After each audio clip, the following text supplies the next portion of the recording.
Hi, I'm Molly. I'm raising money for my Girl Scout troop and to go to Girl Scout camp, and I'm doing that by selling cookies.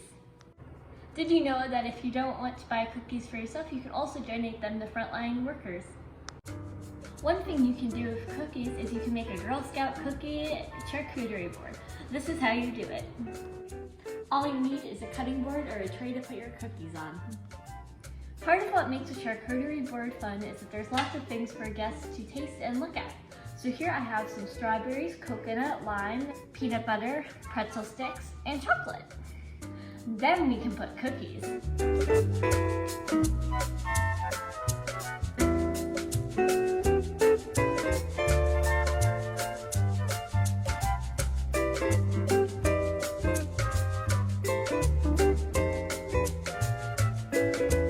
And why not tuck some mint into your Thin Mints?